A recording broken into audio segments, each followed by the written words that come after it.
For us Northern Europeans, starved of sun for so much of the year, red brings warmth and oomph. It revs us up. I just have to taste the bright acid sweetness of raspberries and I'm there in an August heat wave. And I need the hottest red of all, the blaze of chili. It lights up the kitchen and it brings food, whatever the weather, to incendiary life. Chilies are crucial in spare ribs, I think, because although I love all that familiar resonant stickiness, what I don't want is jamminess, so I need fire and heat, and chilies really provide that, and freshness as well, which is important.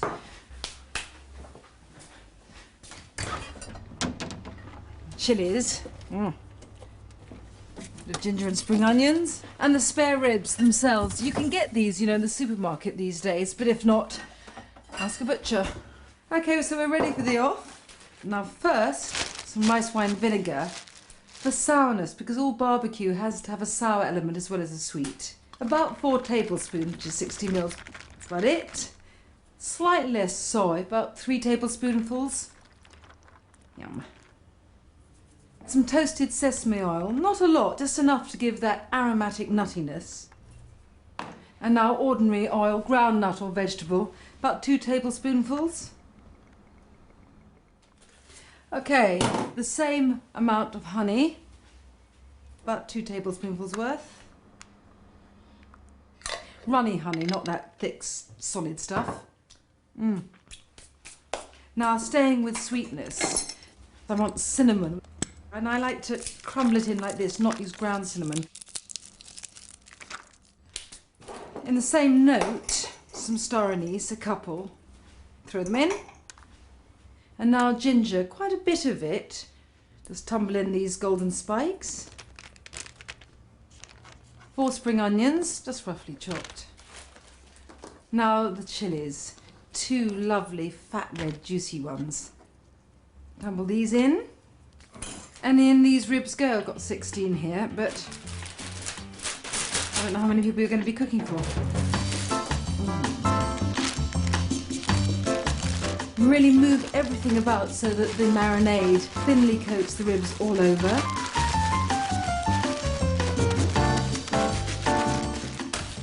I'm going to get the roasting tin out now, so I can just leave them in here,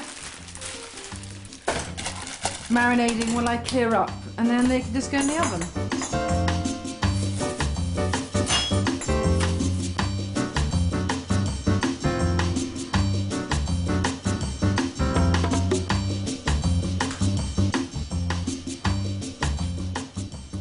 Right, well these have had as much as I'm going to give them the marinade, so I'm just going to tip them into the tin. Really make sure to squeeze every last bit of marinade and all these lovely fresh chunky bits of taste. Smoosh them about so everything is still covered, and the ribs need to be cooked partly covered and then for a while uncovered. So just stick some foil on them now and get them into a hot oven, number 6, 200. Start the process off.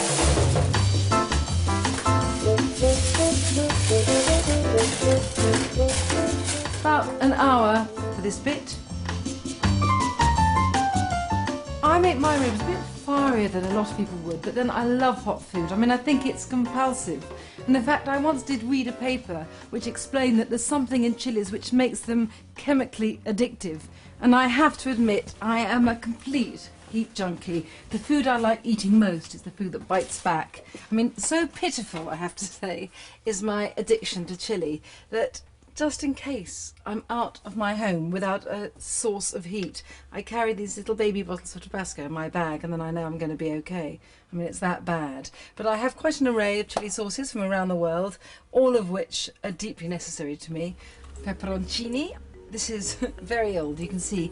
These are little dried red chili peppers. I mean, they've lost their redness, but boy, they have not lost their heat. And they can really give depth to the simplest pasta supper. Just fry some slithered garlic and 1 to 2 crumbled chilies and stir through some hot drained spaghetti.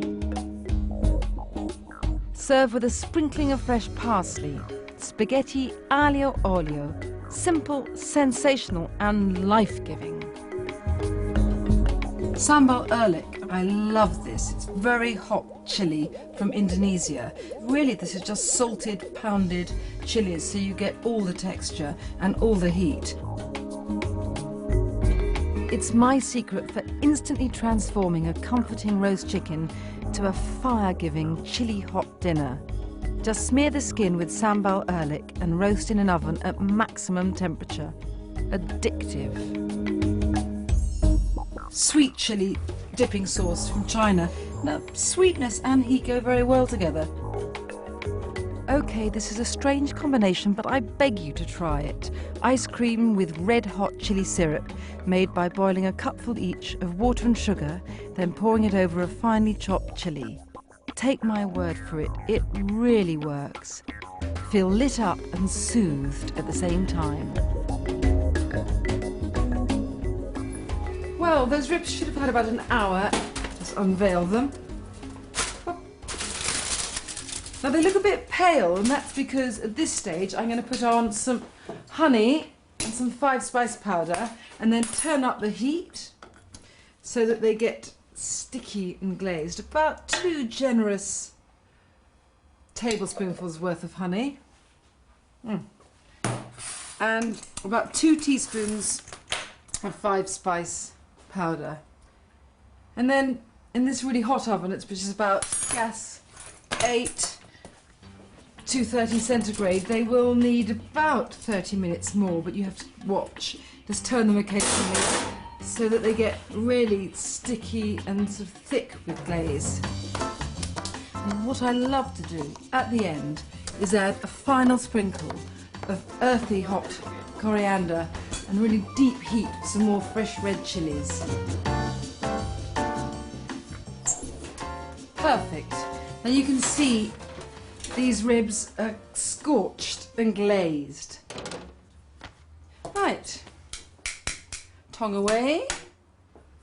Oh, I love all that sort of conker, shiny, resonant stickiness. Just pile them up on top of one another because they go down very quickly. Now a final red and green sprinkling, the coriander and chilli. And this one is mine now.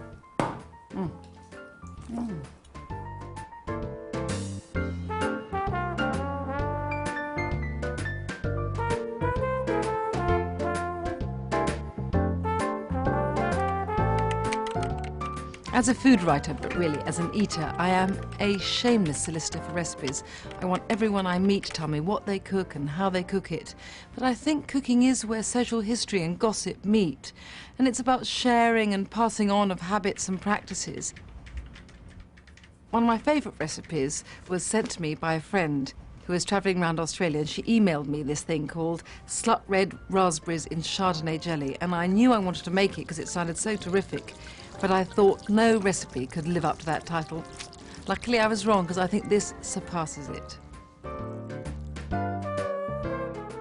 These raspberries, about 300 grams, have been steeped in a bottle of Chardonnay, and you can begin to see why these are called slut red raspberries, because the thing about the wine is that as the berries steep in it, they take on almost like a sort of stained glass quality, lucent. And it's not just that, it's also that their sort of very raspberryness is enhanced as well. I mean, this is so fabulous, and their fruitiness goes into the floral wine, and it just tastes, when you eat it, like, I don't know, essence of summer. Okay, just shove that there. And a vanilla pod goes into this. That old-fashioned nursery scent of vanilla just permeates through the liquid. Just split it lengthways. Stick it into the wine, just turn on the heat, let it come to a boil, and then just leave off the heat for 15 minutes so that all those wonderful fruity, floral and spicy flavours just merge into one another. So while this is going on, I'm going to fill up these little glass bowls with the berries. And you could use one large bowl, it's just you get that perfect soft set quality with the jelly better when you have a small container. Now, I'm going to pour some cold water in here for a purpose, and that purpose is that I want to soften my gelatin in the cold water before dissolving it into the hot wine. I don't know if you've come across this before. This is leaf gelatin, which comes in kind of rigid, see-through hard strips, a bit like sort of plastic cardboard. I'm only using 5 leaves because I want a lovely soft set so that when you dip your spoon into the jelly, you get that really voluptuous, soft, cool wibble wobble in the spoon. Well, that just needs a few minutes to soften and gelify in the cold water before being dissolved in this lovely warm wine, which needs to be sweetened. About 250 grams of caster sugar, which dissolves better than granulated. And turn the heat back on gently just to help the sugar dissolve. I'm going to remove the pod, but don't throw it away. Never be wasteful. Just let it dry and just stick it in a bag of caster sugar. And you've got vanilla sugar. Right, so the gelatin is ready to be dissolved in the wine. It's easier to dissolve it first in a smaller amount, so I don't take out a third, thereabouts. I use the term loosely. And now squidge and squelch. Look at this.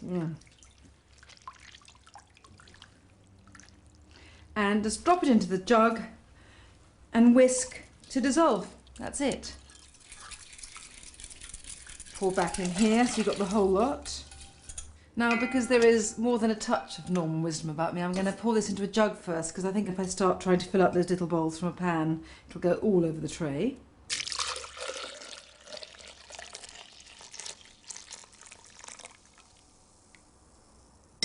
And just pour this wonderful scented floral wine over the berries. Just go into the fridge, I don't know, 5 hours or so to set. I always think it's a good idea though to take them out a good 40 minutes before you want to eat them, because you want this as soft and melting as possible. I mean, these are lovely just as they are, but what I particularly adore is after you've taken that first soft spoonful, just fill up that dip with some double cream and just let it swirl over. I mean, old-fashioned perfection, jellies and cream.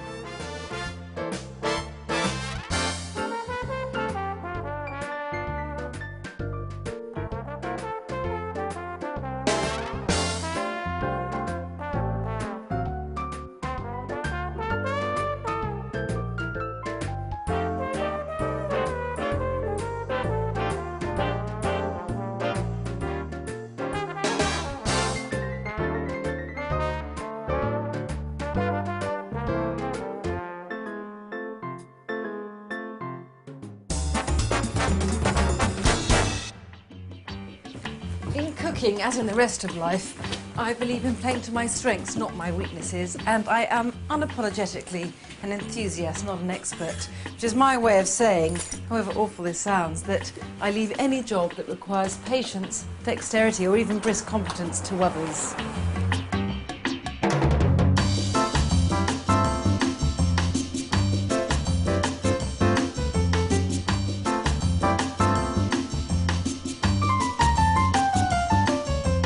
I don't wish to state the obvious, and yes, fishmongers do sell fish, but the point for me is that they will do all the fiddly jobs that I can't do. I mean, I'm not just buying their produce, you know, fabulous though it is, I'm buying their expertise because, you know, in cooking you just have to stack the odds in your favour. So if someone else is going to do all the hard work for you, well, frankly, you're just taking the stress out of the kitchen. Look, I do understand that the idea of making a crab sauce for pasta sounds incredibly involved, not to say fancy, but you're just going to have to believe me when I say that it's about as simple as making, you know, spaghetti with tomato sauce like you might do every day for the kids for tea. Look, my lovely crab. Now, culinary weapon of choice here. If I can lift it down. My pestle and mortar. Well, this takes no time, so I'm going to get the water on now. It should anyway be boiled from the kettle. Huge pan. Always makes it better with pasta to use as much water as you can. Not least because the temperature won't sink as much when you add the pasta. Right, time for a bit of upper body workout, so I'm going to get rid of this. Garlic first. I mean, this pasta sauce needs to be very garlicky. Just peel them. Okay, now a bit of salt, about a tablespoonful. I mean, this sort of amount, small handful. And I'm just going to pulverise the garlic to a wonderfully sort of dense, sticky puree.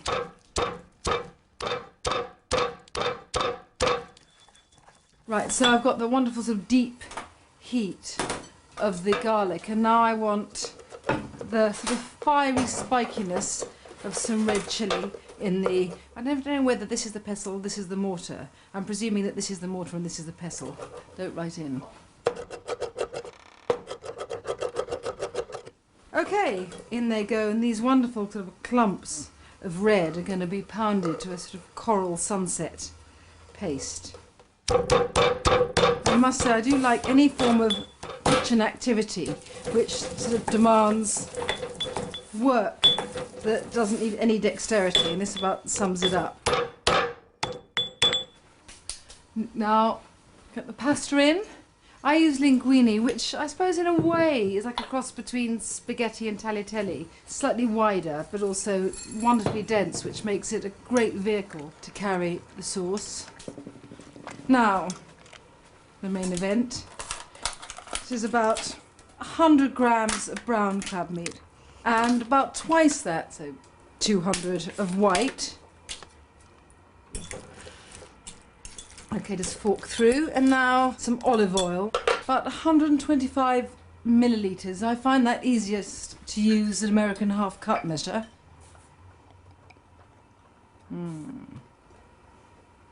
Right, lemon.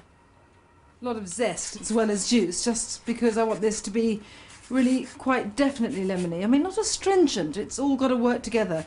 Okay, so that's my zest. Right, now just the juice.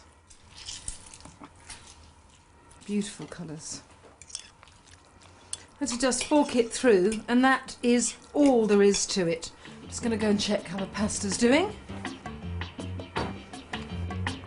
Looks like it's another couple of minutes or so, which gives me time to do my bits and pieces. I want to chop some herbs.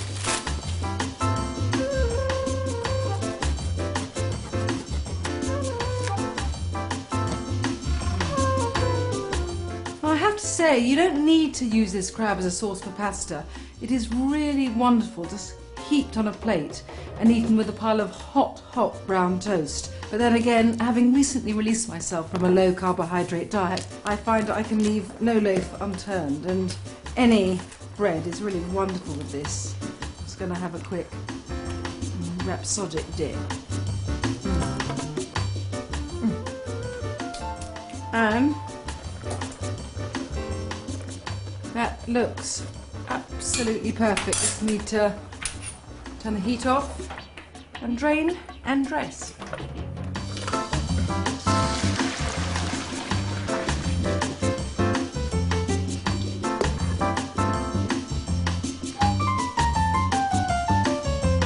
Now, this bit you need to be strong for. Not as much sauce maybe as you think for this amount of pasta, but then I want this to be kind of lightly dressed in it rather than drenched. Oh, that's it. Have a quick swirl around. So lovely. Right, watercress and parsley. Scarcely wilt in the heat, really. So beautiful when it's flecked with the green too.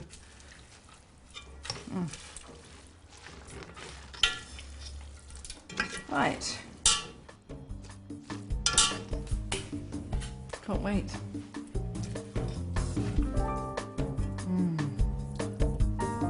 Perfect.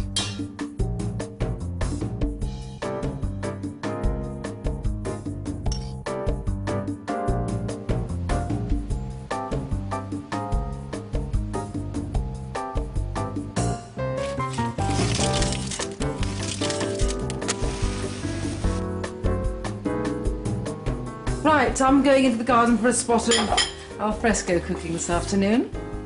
Please come with me.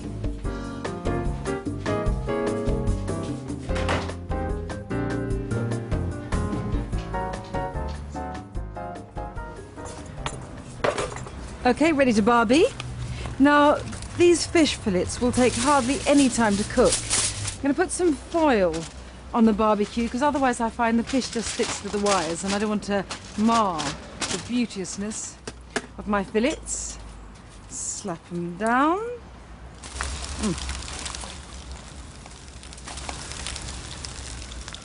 And as quick as these are, I mean the shredded salad is even quicker. I mean, one, because of course there's no cooking, and two, because I've already chopped everything up. First, carrot, some spring onions, lovely. Hot red chili pepper, although not as hot as it could be because I've taken the seeds out, so you get the heat but intense sweetness. And some green pawpaw, which looks a bit like cucumber but is much crunchier and nuttier. And now some really lovely pink raw peanuts, lovely and sweet, and really earthy, pungent coriander. So these just need to be roughly chopped.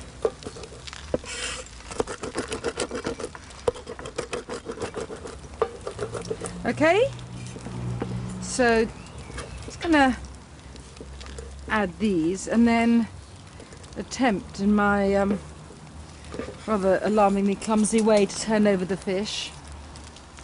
Be patient with me. It's just very difficult not to tear this lovely skin. Here goes again. You don't need to use red mullet, beautiful though these are, as you can see. Salmon fillets are fabulous too, a lovely coral. But chicken, anything you want, I mean, please. Okay, now we've got all that lovely crunchy sweetness. So we need a bit of sharpness to offset that. Lime, very sour. Just one, but squeeze out well.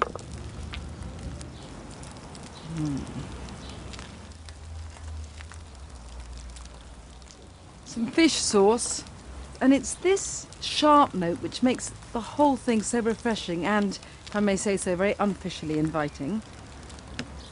A bit of sugar to melt into the sourness of the fish sauce and lime. You need that, balances everything, in life, in food. Stir. Well, we're done. Now I'm going to fight with my inner clumsy self and outer, I have to say, and get these lovely pink babies off the grill.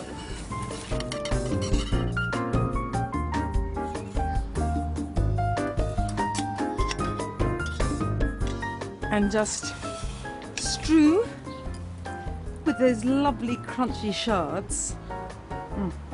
Glass of cold beer and this fish.